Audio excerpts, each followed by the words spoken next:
नमस्कार। नमस्कार प्यारे बच्चों, स्वागत है आप सभी का एक बार फिर से। तो सीडीपी की ये क्लास रहने वाली है, तो आशा करता हूँ सभी सभी बढ़िया होंगे। तो एक बार सभी बच्चे ऑडियो वीडियो चेक करेंगे, किसी प्रकार की दिक्कत है तो बताओ, नहीं तो क्लास को शुरू करेंगे बच्चों। Good afternoon. ठीक है सर, बैच कैसे ज्वाइन करें? तो कॉमन बैच है, उसको आप ऐप पे जाके ज्वाइन कर सकते हो। ठीक है।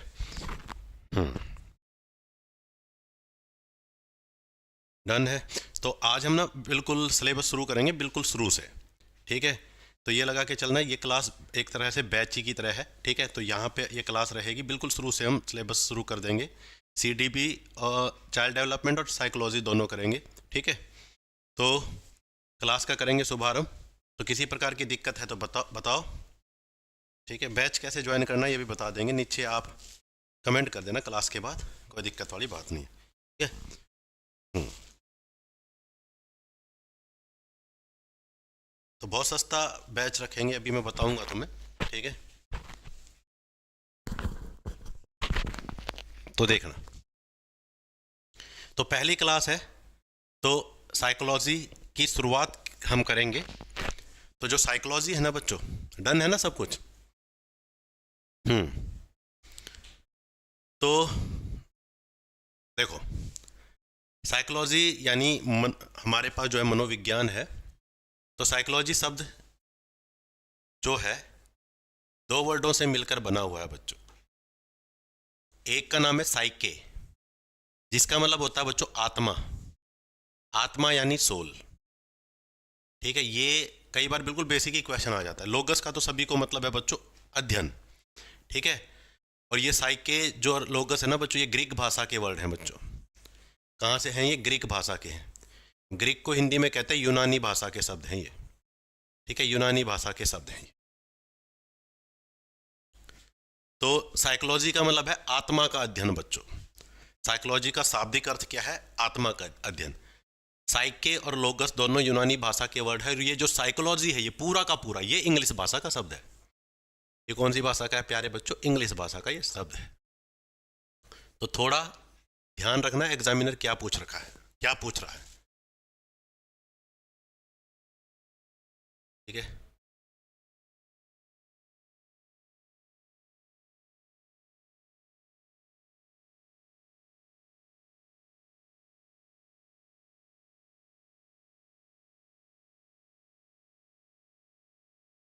सर अस्सलाम वालेकुम। ठीक है। क्या कहते हैं? वालेकुम सलाम। सभी का स्वागत है बच्चों, नमस्कार। अब देखो,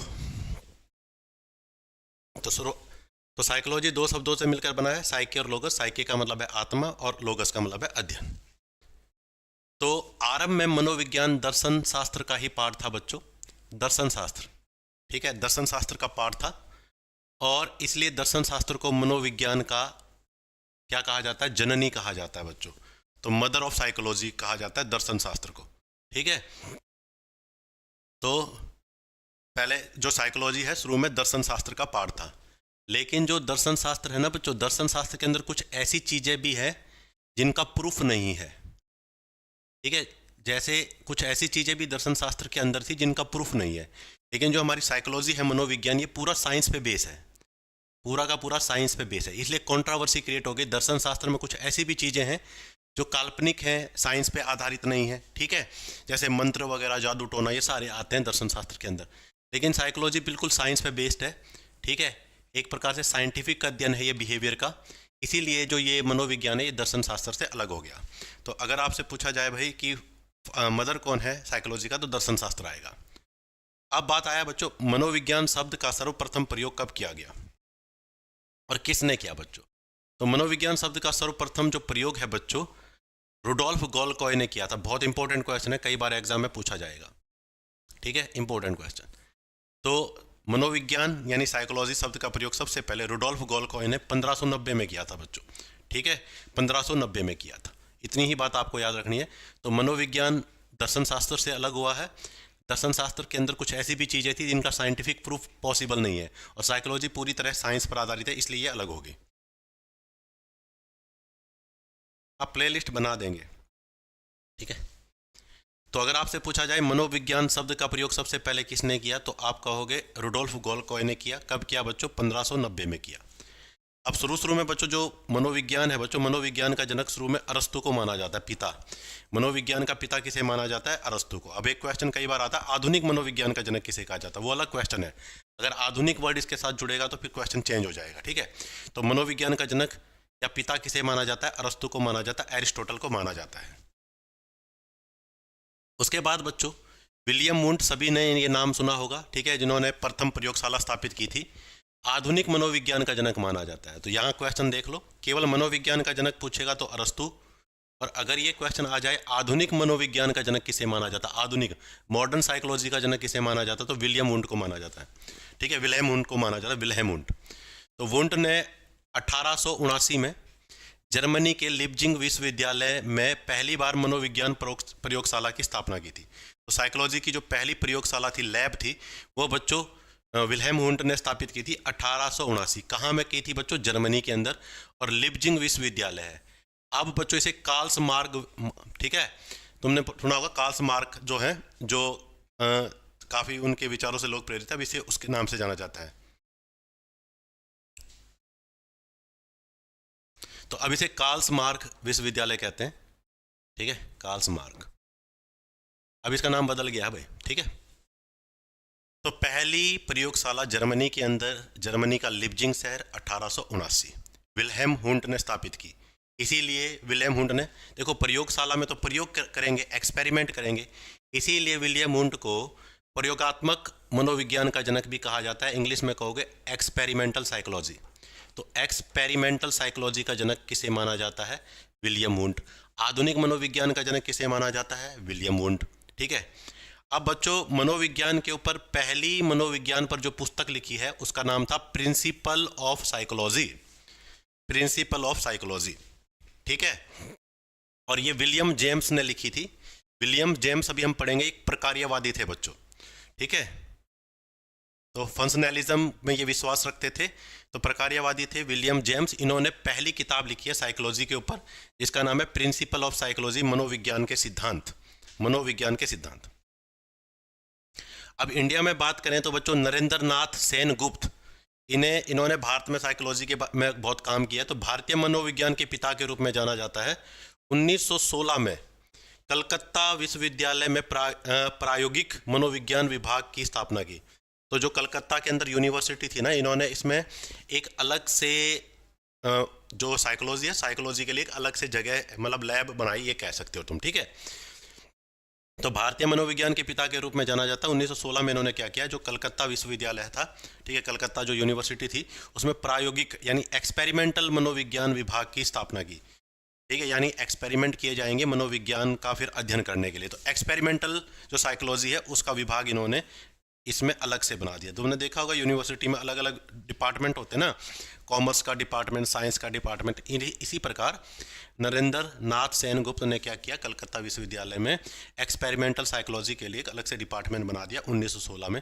इसीलिए इन्हें साइकोलॉजी का जनक माना जाता है भारत में। नाम याद रखो, नरेंद्र नाथ सेन गुप्त, है ना, जैसे अपने प्रधानमंत्री नरेंद्र मोदी है। तो बैच में भी क्लासेस आ जाएंगी, टेंशन मत लो तुम। तो मंडे से होंगी क्लासेस शुरू, जो बैच वगैरह में है।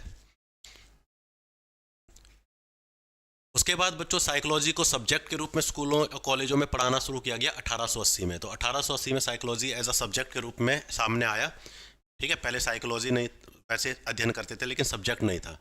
अब बच्चों साइकोलॉजी सब्जेक्ट के रूप में स्कूल सामने तो आया बच्चों 1880 में, मतलब ये डिमांड की गई कि साइकोलॉजी एक अलग से सब्जेक्ट होना चाहिए। लेकिन स्कूल कॉलेजेस में थोड़े समय बाद ये पढ़ाना शुरू किया गया। साइकोलॉजी सब्जेक्ट के रूप में स्कूलों और विश्वविद्यालय में 1900 ईस्वी में पढ़ाया जाना शुरू हुआ बच्चों। तो सब्जेक्ट के रूप में सामने कब आया? 1880। तो 1880 में ये विचार रखे गए कि साइकोलॉजी एक सब्जेक्ट होना चाहिए, और फिर धीरे धीरे इसके ऊपर काम किया गया। 1900 में लागू कर दिया गया और स्कूल और कॉलेजेस में इसको पढ़ाया जाना शुरू कर दिया गया। तो 1880 में सब्जेक्ट के रूप में सामने आया और स्कूल और कॉलेजेस में 1900 ईस्वी से इसका अध्ययन करना शुरू कर दिया गया, ठीक है। अब तुमने देखा होगा जो साइकोलॉजी है ना, वर्तमान में हम इसे व्यवहार का अध्ययन कहते हैं। तो बच्चों साइकोलॉजी के अंदर क्या किया जाता है, मनुष्य के व्यवहार का अध्ययन किया जाता है, और साइकोलॉजी के अलग अलग पार्ट हैं।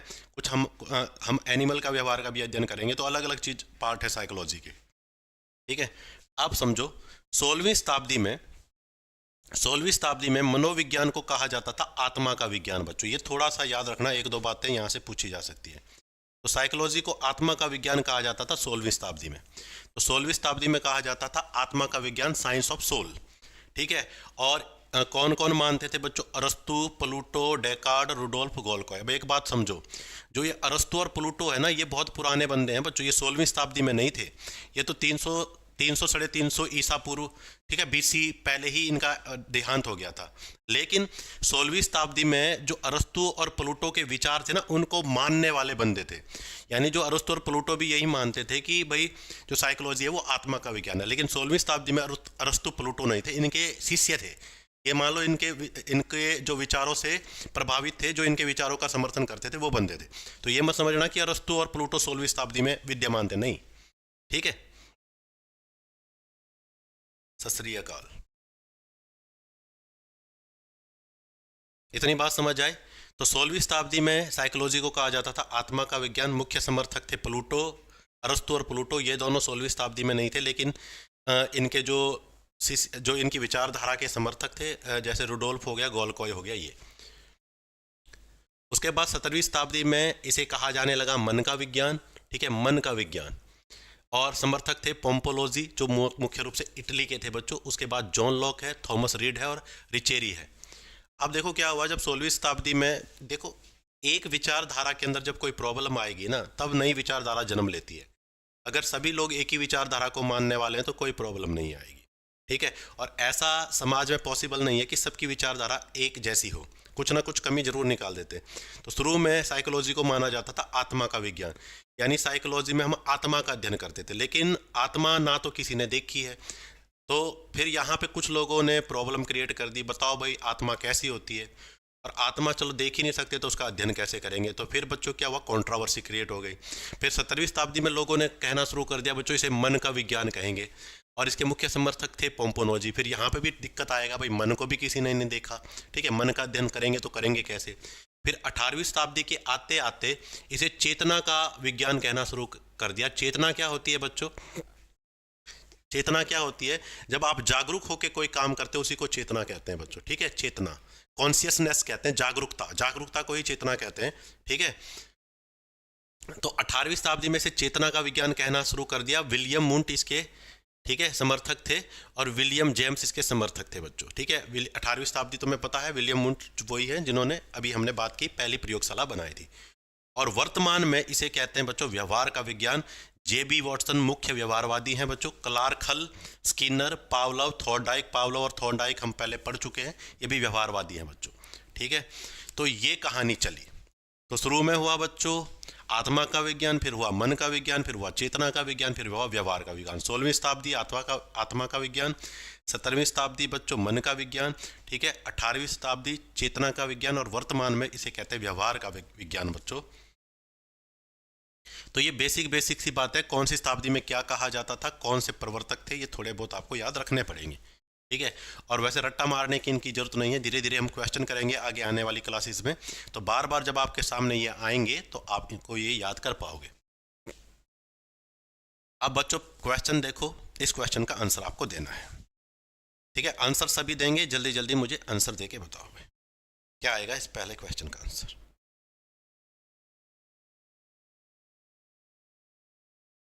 क्वेश्चन है,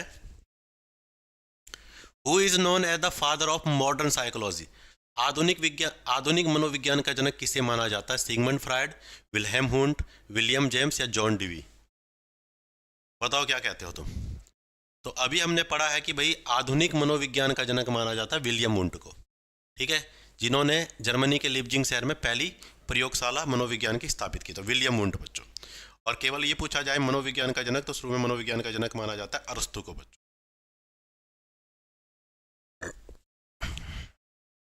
अब चलो, William Wundt establish the first psychology laboratory in 1879। ठीक है, एट विच प्लेस, कौन सी प्लेस पे इन्होंने स्थापित किया। तो बताओ भाई, ये भी हमने कर लिया।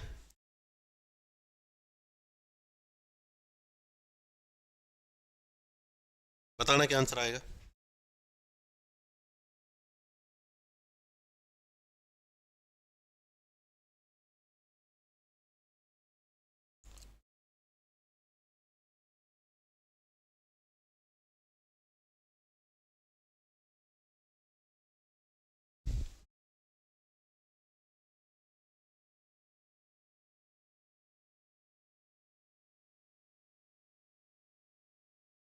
ठीक है, कोई बात नहीं, मैं रेगुलर क्लास लूंगा राजेश, ठीक है। क्लासेस आनी शुरू हो जाएंगी अब।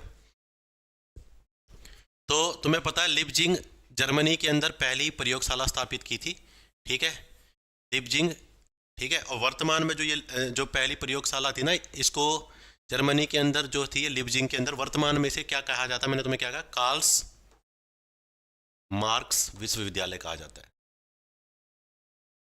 कार्ल मार्क्स विश्वविद्यालय,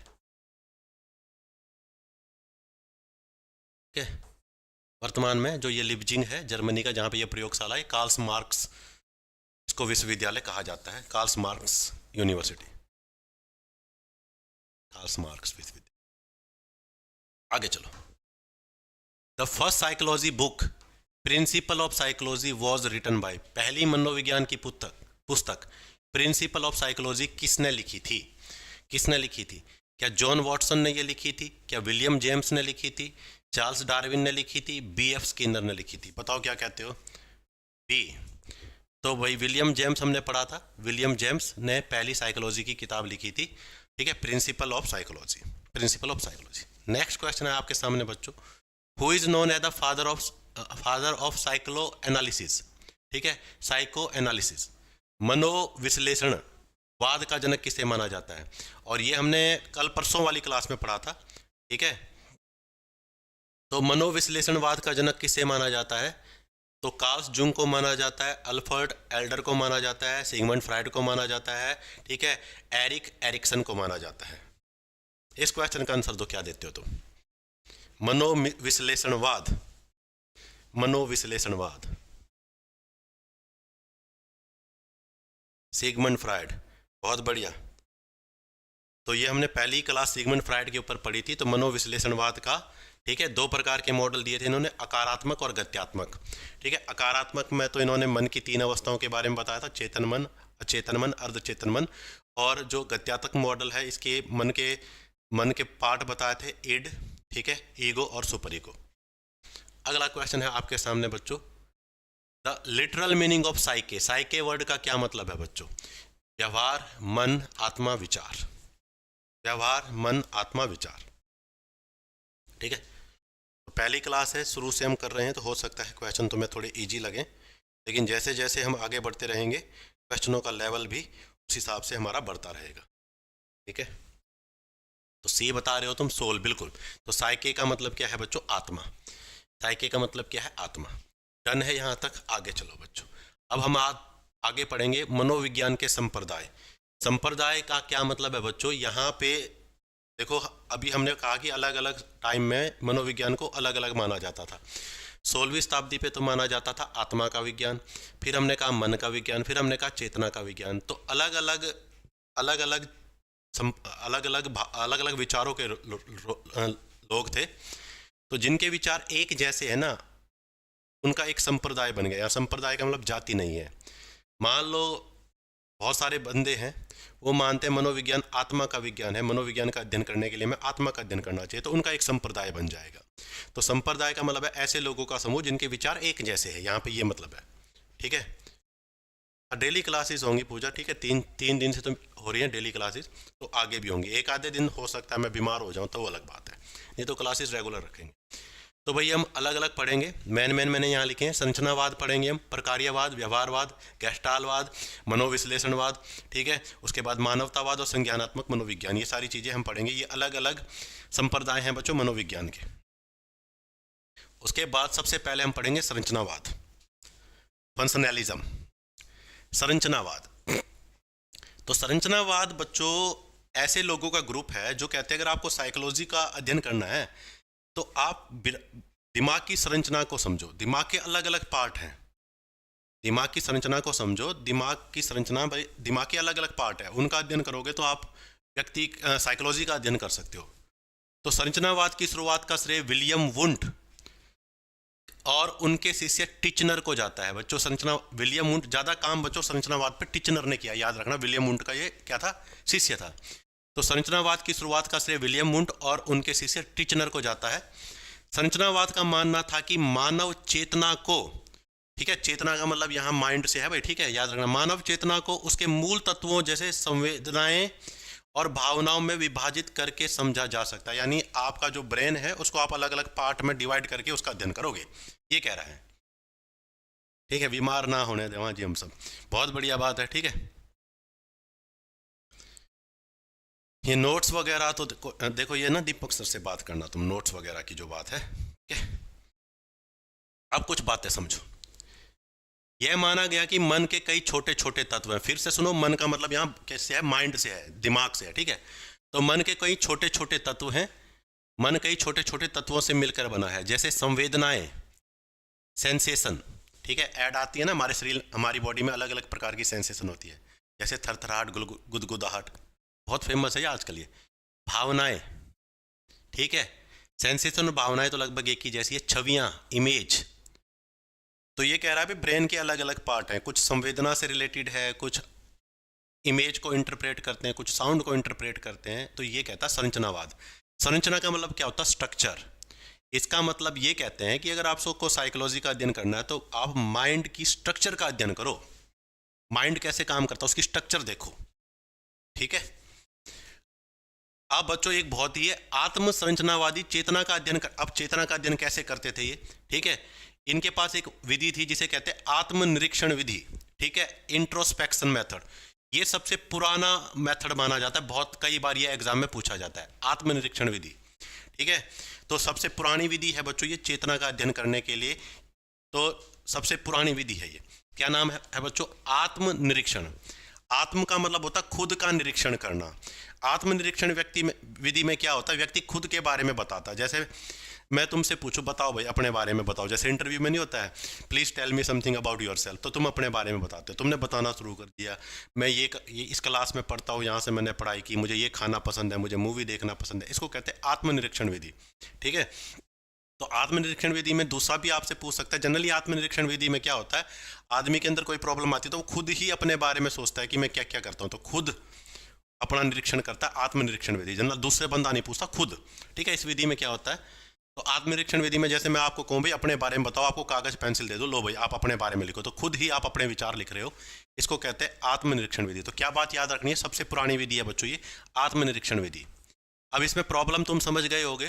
तो अगर तुम कहोगे मैं एक कागज दे दो मुझको और मुझे कहो अपने बारे में लिखो, तो मैं तो केवल पॉजिटिव बातें लिखूंगा, मैं अपने बारे में नेगेटिव बातें को क्या कर लूँगा, छुपा लूँगा। तो ये इफेक्टिव मेथड नहीं है बच्चों, ठीक है। किसी के व्यवहार का अध्ययन करने के लिए ये इफेक्टिव मेथड नहीं है, क्योंकि आप मेरे व्यवहार के बारे में अगर खुद मुझे ही कहोगे कि भाई अपने बारे में लिखो, तो मैं केवल पॉजिटिव बात लिखूंगा। मैं बहुत ही भावुक इंसान हूँ, ठीक है, मैं सब पे दया करता हूँ, सबकी हेल्प करता हूँ, तो जो मेरे बारे में नेगेटिव बातें हैं वो मैं बताऊँगा ही नहीं, ठीक है। तो आत्मनिरीक्षण विधि जो है बच्चों ये संरचनावाद वालों ने ही दी है, ये यूज़ करते थे इसका व्यवहार मनुष्य के बारे में अध्ययन करने के लिए, ठीक है। अब देखो भाई, तो इन्होंने क्या कहा कि जो हमारा चेतना है यानी माइंड है वो अलग अलग तत्वों से मिलकर बना हुआ है। तो क्या क्या इनकी मानना था, जैसे तो अलग अलग पार्ट है। जैसे संवेदनाएं कौन कौन सी होती हैं, रंग, ध्वनि, स्वाद आदि के अनुभव बच्चों, ये संवेदनाएं हैं। फीलिंग जैसे सुख और दुख। इमेज जैसे स्मृति में बनी मानसिक तस्वीरें, कुछ यादें आपके दिमाग में बसी हुई हैं, कुछ अच्छी यादें, बुरी यादें, वो इमेज के अंदर आ जाएगी बच्चों, ठीक है। उसके बाद चेतना का अनुभव, वह सब जिसे आप महसूस करते हो वो सब चेतना का अनुभव है। तो ये सब कहते थे इनके बारे में बात करो, इनका अध्ययन करो, ठीक है। तो कैसे अध्ययन करेंगे, जैसे मैंने तुम्हें कुछ भी खाने के लिए दे दिया, जैसे मान लो मैंने तुम्हें ऑरेंज जूस पीने के लिए दे दिया, तो अब बताओ भाई, तो ऑरेंज जूस तो आपको किस किस चीज़ का अनुभव हुआ भाई, जूस का कलर ऑरेंज था, इसका टेस्ट मीठा था, ठीक है, ठंडा था, मस्त मज़े आ गए। तो ये सब ऐसा बातें हैं, ये इस प्रकार की ये सेंसेशन है बच्चों।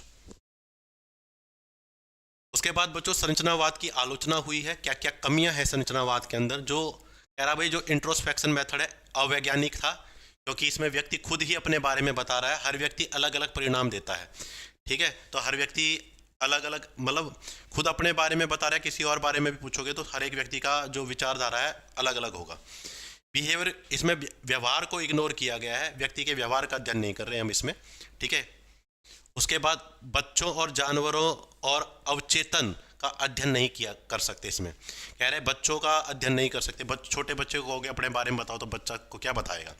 जानवरों का अध्ययन नहीं कर सकते और अवचेतन, ठीक है, अनकॉन्शियस माइंड, ठीक है, सिगमंड फ्राइड वाला, उसका भी हम अध्ययन नहीं कर सकते संरचनावाद में इंट्रोस्पेक्शन मेथड द्वारा। तो ये कमियां हैं बच्चों, ठीक है। जो इंट्रोस्पेक्शन मेथड यूज करते हैं जो अध्ययन करने के लिए, ये अवैज्ञानिक है, ठीक है, व्यक्ति परक है ये, मतलब व्यक्ति व्यक्ति पर निर्भर करेगा, जिस व्यक्ति पर पूछोगे उस पर व्यक्ति से व्यक्ति ये वेरी करेगा। और इसमें व्यवहार को इग्नोर मार दिया गया है और बच्चे, जानवर और अवचेतन मन का अध्ययन इसमें नहीं किया जा सकता, ठीक है। अब देखो क्वेश्चन, देखो आंसर बताओ।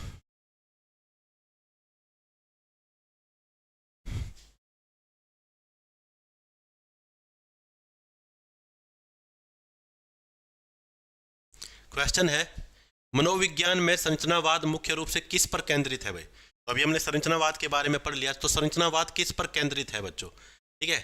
तो ऑब्जर्वेबल बिहेवियर, बिहेवियर को ऑब्जर्व करता है ये, मेंटल प्रोसेस, ठीक है, ह्यूमनिस्टिक ग्रोथ और सोशल रिलेशन। बताओ क्या आंसर देते हो तुम, क्वेश्चन का आंसर बताओ।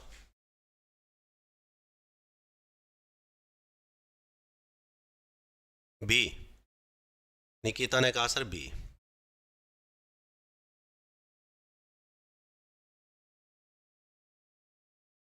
नारायण पुनिया ने भी बी कहा भाई। तो पिछले का बी कहा है क्या तुमने, अंकुश ने भी बी, तो सभी बच्चे बी कह रहे हैं। बी मेंटल प्रोसेस, बिल्कुल भाई, ठीक है। तो मेंटल प्रोसेस पर, मानसिक प्रक्रियाओं पर जोर दे रहा है, मानसिक प्रक्रियाओं पर जोर दे रहा है संरचनावाद, ठीक है, मेंटल प्रोसेस। उसके बाद प्रकार्यवाद या कार्यवाद, ठीक है, फंक्शनलिज्म। तो ये दूसरा संप्रदाय की बात हम करेंगे, प्रकार्यवाद। तो पहले वाला संरचना, ब्रेन की संरचना पे जोर दे रहा था, ये ब्रेन के कार्यों पे जोर देगा। ये कह रहा अगर आपको ब्रेन की संरचना का अध्ययन नहीं करना, आप ब्रेन कार्य कैसे करता इसका अध्ययन करो, ब्रेन कार्य कैसे करता इसका अध्ययन करो, ठीक है। तो अमेरिका के वैज्ञानिक विलियम जेम्स ने इसकी शुरुआत की थी बच्चों, किसकी, प्रकार्यवाद की। विलियम जेम्स वही है जिन्होंने किताब लिखी थी, ठीक है, साइकोलॉजी के ऊपर पहली। प्रकार्यवाद संरचनावाद के विपरीत मानसिक प्रक्रियाओं के तत्वों के बजाय उनके कार्यों और अनुकूलन पर ध्यान देता है, यानी हमारा ब्रेन कैसे काम करेगा। और अनुकूलन का मतलब है किसी भी परिस्थिति या वातावरण के हिसाब से हम कैसे अपने आप को ढाल लेंगे, इस पर जोर देगा। और वो दे रहा था बच्चों, ठीक है, मानसिक प्रक्रियाओं पे, जैसे संवेदनाएं, छवि, इन पे जोर दे रहा था, ठीक है। John Dewey, James R Angell, E L Thorndike और आर एफ वुडवर्थ भी प्रकार्यवाद के विकास में महत्वपूर्ण योगदान देते हैं। प्रकार्यवाद की शुरुआत तो बच्चों विलियम जेम्स ने की थी, लेकिन प्रकार्यवाद के ऊपर ज़्यादा काम ना जॉन डीवी ने किया था, ये बात ध्यान रखना। प्रकार्यवाद की शुरुआत किसने की है, विलियम जेम्स ने, लेकिन प्रकार्यवाद के ऊपर कार्य ज़्यादा किसने किया है, जॉन डीवी ने किया बच्चों, ठीक है। मनोविज्ञान पर पुस्तक, जो पहली पुस्तक हमने अभी बात की थी, प्रिंसिपल ऑफ साइकोलॉजी, ये किसने लिखी है बच्चों, विलियम जेम्स ने लिखी है। तो विलियम जेम्स ने किताब लिखी है प्रिंसिपल ऑफ साइकोलॉजी, और हमने पहले भी पढ़ लिया है कि ये मनोविज्ञान के ऊपर पहली किताब थी, मनोविज्ञान के ऊपर ये। उसके बाद बच्चों, ठीक है, अब कुछ बातें समझना बच्चों। एक है reflex arc concept. Reflex arc concept हो सकता है कई बुकों में आपको ना मिले, रिफ्लेक्स आर्क कंसेप्ट। ये एक महत्वपूर्ण मनोविज्ञान का सिद्धांत है बच्चों, जिसे जॉन डीवी ने दिया था। रिफ्लेक्स आर्क कंसेप्ट क्या है अभी मैं बताऊंगा तुम्हें। तो जॉन डीवी ने दिया था, और जॉन डीवी ने प्रकार्यवाद से संबंधित है। जॉन डीवी, मैंने तुम्हें भी क्या कहा, प्रकार्यवाद यानी फंक्शनलिज्म में सबसे ज़्यादा जो काम किया है वो जॉन डीवी ने किया। तो इन्होंने एक कंसेप्ट दिया है, reflex arc concept, reflex arc concept. और ये कंसेप्ट कब दिया इन्होंने, 1896 में, ठीक है। उनकी एक पुस्तक है, रचना है the reflex arc concept in psychology. तो ये एक इनकी रचना है, इसमें इन्होंने रिफ्लेक्स आर्क कंसेप्ट दिया है, ठीक है। अब इस रिफ्लेक्स आर्क को समझने से पहले समझो क्या हुआ। तुमने साइंस के अंदर एक क्रिया पढ़ी होगी, प्रतिवर्ती क्रिया। प्रतिवर्ती क्रिया, प्रतिवर्ती क्रिया पढ़ी है साइंस में। ठीक है, इन्होंने इसके विपरीत बताया, जिसे हम क्या कहते हैं बच्चों, रिफ्लेक्स एक्शन नहीं कहते हैं साइंस में। थोड़ा बहुत साइंस भी तुम्हें आनी चाहिए, ठीक है, क्योंकि साइंस और साइकोलॉजी एक दूसरे से लिंक है बच्चों। तो एक तुमने रिफ्लेक्स एक्शन पढ़ा होगा साइंस के अंदर, रिफ्लेक्स एक्शन थोड़ा सा नहीं भी पढ़ा तो मैं तुम्हें समझाता हूँ। कई रिफ्लेक्स एक्शन क्या होता है, कुछ ऐसी घटनाएं होती हैं वातावरण के अंदर जिनके प्रति हम एकदम रिस्पॉन्स करते हैं, उसको रिफ्लेक्स एक्शन कहते हैं। ठीक है, उसको क्या कहते हैं, रिफ्लेक्स एक्शन कहते हैं। जैसे मान लो कोई गर्म चीज है और गर्म चीज को आपने एकदम टच कर लिया, ठीक है, आपने अपने हाथ से गर्म चीज को टच कर लिया तो एकदम हाथ पीछे हटा दोगे, इसको कहते हैं रिफ्लेक्स एक्शन। और जितने भी ये रास्ता, जो भी ऑर्गन इस क्रिया में भाग लेंगे उसे रिफ्लेक्स आर्क कहते हैं। तो साइंस क्या मानती है, देखो सुनो, साइंस मानती है रिफ्लेक्स एक्शन अलग अलग क्रिया है बच्चों। रिफ्लेक्स एक्शन में क्या हुआ, जब आप गर्म चीज को टच करोगे तो पहले गर्मी की जानकारी आपकी बॉडी के अंदर गई, ये गर्मी की जानकारी हमारे नर्वस सिस्टम तक गई, फिर नर्वस सिस्टम ने क्या किया, हाथ को पीछे हटने के लिए ऑर्डर दिया। ठीक है, तो साइंस ये मानती है जो ये रिफ्लेक्स आर्क है ना, ये अलग अलग पार्ट हैं इसके। पहले ठीक है, पहले गर्म चीज को हम टच करेंगे, फिर जानकारी नर्वस सिस्टम के पास जाएगी, ठीक है, फिर नर्वस सिस्टम ऑर्डर देगा, ठीक है, फिर नर्वस सिस्टम ऑर्डर देगा, ये ऑर्डर फिर हमारी मांसपेशियों के पास जाएगा और हम क्या करेंगे, हाथ को पीछे हटा लेंगे। ये रिफ्लेक्स एक्शन होता है बच्चों। ठीक है, अचानक कोई चीज हो जाए रिफ्लेक्स एक्शन होता है। जैसे आपकी आंख के सामने कोई नुकीली चीज आ जाए, आपकी आंख स्वतः अपने आप बंद हो जाएगी, ये रिफ्लेक्स एक्शन है। ठीक है, आप चलते चलते आपके पैर में कांटा चुभ जाए, आप पैर ऐसे ऊपर उठा लोगे। सर्दियों में एकदम आप अभी नीचे उतरोगे बिस्तर से तो आप पूरा पैर नीचे नहीं रखोगे, केवल उंगलियां रखोगे, ठंड से बचने की, रिफ्लेक्स एक्शन है। ठीक है, कोई भी आपकी तरफ पत्थर फेंके तो आप एक उससे बचने की कोशिश करोगे, रिफ्लेक्स एक्शन है। तो साइंस तो ये मानती है कि रिफ्लेक्स एक्शन के अलग अलग पार्ट हैं। ठीक है, पहले रिफ्लेक्स एक्शन में क्या होगा, हमारे शरीर के अंदर न्यूरॉन है, वो जानकारी लेके जाएंगे। दूसरे स्टेप में ये जानकारी पहुंचेगी ब्रेन के पास, तीसरे स्टेप में ब्रेन ऑर्डर देगा, चौथे स्टेप में मांसपेशियां काम करेंगी। तो रिफ्लेक्स एक्शन के अलग अलग पार्ट हैं। लेकिन जो ये रिफ्लेक्स आर्क कंसेप्ट है, इसमें जॉन डीवी ने कहा जो ये रिफ्लेक्स क्रिया है ना, ये अलग अलग नहीं है, ये एक चक्रीय प्रोसेस है, सारी चीजें एक दूसरे से रिलेटेड है, मिलकर काम करेंगी। इसको कहते हैं रिफ्लेक्स आर्क कंसेप्ट। सिंपल शब्दों में अगर तुम्हें ना समझ आए, टॉपिक वाइज चल रहे हैं, पहला टॉपिक पढ़ रहे हैं बच्चों। ठीक है, तो साइंस तो कहती है जो रिफ्लेक्स आर्क है इसके अलग अलग पार्ट हैं, लेकिन रिफ्लेक्स आर्क थ्योरी जो साइकोलॉजी के अंदर जॉन डीवी ने दी है वो कहता है ये अलग अलग नहीं है, सारी क्रियाएं आपस में जुड़ी हुई हैं, ये एक साइक्लिक प्रोसेस है। साइकिल क्या होता है, घूम फिर के वहीं आ जाओगे। समझे तुम, समझो, स्टिमुलस उत्तेजना और रिस्पॉन्स अलग अलग भाग नहीं है। अब जैसे मेरा एग्जांपल है, स्टिमुलस क्या है बच्चों, गर्म चीज को टच करना, गर्म चीज को टच किया आपने, ये गर्म ऑब्जेक्ट आपका स्टिमुलस है, और रिस्पॉन्स क्या किया आपने, एकदम पीछे हटा दिया। तो साइंस तो कहती है स्टिमुलस अलग चीज है, रिस्पॉन्स अलग चीज है, लेकिन जॉन डीवी की रिफ्लेक्स आर्क कंसेप्ट कहता है स्टिमुलस और रिस्पॉन्स अलग अलग नहीं है, ये एक दूसरे से जुड़े हुए हैं। ठीक है, यह एक एकीकृत सतत और चक्रीय प्रक्रिया है। एकीकृत का मतलब इंटीग्रेटेड, ठीक है, सतत का मतलब कॉन्टिन्यूस, चक्रीय का मतलब क्या है, कॉन्टिन्यूस प्रोसेस है ये। ठीक है, और व्यवहार को छोटे छोटे भागों में बांटकर नहीं समझा जा सकता। हमारे व्यवहार को छोटे छोटे भागों में बांटकर नहीं समझा जा सकता है। यानी ये संरचनावाद का क्या कर रहा है बच्चों, संरचनावाद का विरोध कर रहा है, आलोचना कर रहा है संरचनावाद की। संरचनावाद ने क्या कहा था कि हमारे ब्रेन अलग अलग तत्वों से मिलकर बना हुआ है, इमोशंस है उसके अंदर, छवि के प्रति रिस्पॉन्स करेगा, ठीक है, सेंसेशन है, उनको अलग अलग भागों में तोड़ के उनका अध्ययन करना चाहिए। संरचनावाद तो ये कहता है, ये कहता नहीं। ठीक है, हम क्या करते हैं, जो हमारा व्यवहार है ना उसे हम छोटे छोटे भागों में तोड़ के उसका अध्ययन नहीं कर सकते, एज अ होल उसका अध्ययन करेंगे। और इसके लिए इन्होंने क्या दी है, रिफ्लेक्स आर्क कंसेप्ट। तो अगर तुमसे ये पूछ लिया जाए रिफ्लेक्स आर्क कंसेप्ट किसने दिया है, तो आप बताओ किसने दिया है, जॉन डीवी ने दिया है। और आपसे ये पूछ ले जॉन डीवी कौन है, तो प्रकार्यवादी हैं बच्चों जॉन डीवी। समझे?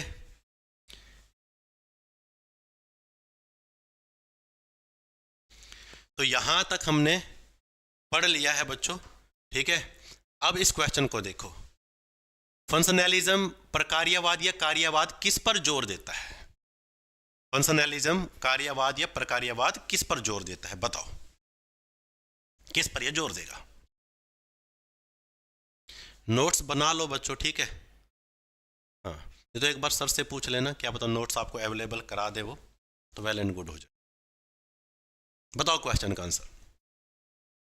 मन की संरचना पर, मन के कार्यों पर, अवचेतन मन पर, बचपन के संघर्ष पर। ठीक है, तो अवचेतन मन पर तो सिगमंड फ्राइड वाला देता है बच्चों। मन की संरचना पर कौन दे रहा है? संरचनावाद। संरचना पे संरचनावाद। और मन के कार्य पे, कार्य का मतलब फंक्शन, कार्य कैसे करता है, नाम से ही पता चल रहा है फंक्शनलिज्म। फंक्शन कैसे करेगा हमारा माइंड। मन का मतलब साइकोलॉजी में हमेशा माइंड सोचना तुम, ठीक है, हमारा माइंड कैसे काम करता है। और पीछे वाला संरचनावादी क्या सोच रहे थे कि संरचना कैसी है उसकी। तो ऑप्शन नंबर बी इसका भी आंसर है भाई, ऑप्शन नंबर बी भी इसका आंसर है। ठीक है, अब देखो, शिक्षा, प्रगतिवादी शिक्षा में कार्यवाद को आगे बढ़ाने वाले कौन थे? ठीक है, who expand functionalism bye linking it with the educational.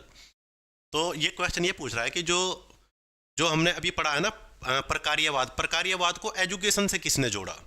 तो प्रकार्यवाद को एजुकेशन में किसने जोड़ा? इसका मतलब कि जो साइकोलॉजिस्ट थे जॉन डीवी, उन्होंने क्या किया, जो ये प्रकार्यवाद है ना इसका यूज किया एजुकेशन में, मतलब एजुकेशन के फील्ड में प्रकार्यवाद को जोड़ा। तो एजुकेशन के फील्ड में भी प्रकार्यवाद का यूज किया था जॉन डीवी ने, तो जॉन डीवी इसका आंसर आ जाएगा। तो हु एक्सपेंड किया किसको? फंक्शनलिज्म को, bye linking it with education. तो एजुकेशन के साथ किसने जोड़ा बच्चों? जॉन डीवी ने ही जोड़ा। ठीक है, तो प्रकार्यवाद के ऊपर ज्यादातर क्वेश्चन जो आएंगे ना उनका जॉन डीवी ही आंसर आएगा।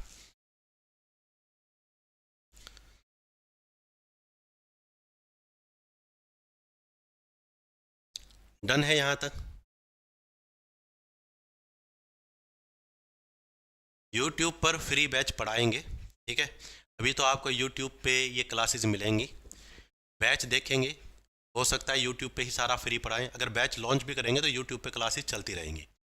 हाँ, ये हो सकता है कि जो लाइव आएंगे कुछ एक आधे दिन के बाद वीडियो आपकी YouTube से डिलीट हो जाए, ऐसा पॉसिबल है, क्योंकि फिर जिन्होंने बैच खरीदा है उनका क्या फ़ायदा होगा। तो YouTube पे कराऊंगा मैं सारा, लेकिन तुम्हें लाइव में ही देखना पड़ेगा। ठीक है, अभी देखेंगे क्या करेंगे, अभी कुछ नहीं कह सकते अभी तो। हाँ, तो अभी तो कोई मूड नहीं है बैच लॉन्च करने का मेरा, सोच रहा हूँ YouTube पे ही पढ़ा दूँ, भला हो जाए। लेकिन अगर ज़्यादा बच्चों की डिमांड आएगी तो बैच लॉन्च भी करेंगे, तो बहुत कम रेट में मैं CDP का बैच लॉन्च करूँगा। कॉमन बैच आपको 500 रुपये मिल रहा है, तो इतना सस्ता करूँगा कि बिल्कुल सस्ता। ठीक है, 200-300 रुपये से महंगा नहीं बैच लॉन्च करूँगा मैं, क्योंकि मैं जानता हूँ पैसों की कीमत कितनी है। ठीक है, तो सबसे सस्ता बैच मिलेगा अगर आपको मिलेगा तो, पहले तो क्या पता फ्री में ही मिलेगा। तो टेंशन लेने की कोई ज़रूरत नहीं, यूट्यूब पे क्लासेस आपकी लगातार होती रहेंगी। ठीक है, बस बैच लॉन्च करने का ये मोटिव होता, सस्ता मोटा लॉन्च कर दो। बैच हम एक बार लॉन्च कर देते हैं तो हमारी नैतिक जिम्मेदारी होती है भाई बच्चों से पैसे ले रखे, चाहे आपने 1 रुपया ले रखा हो। यूट्यूब पे एक आधी बार मन ये हो जाता है यार छोड़, ठीक है ना।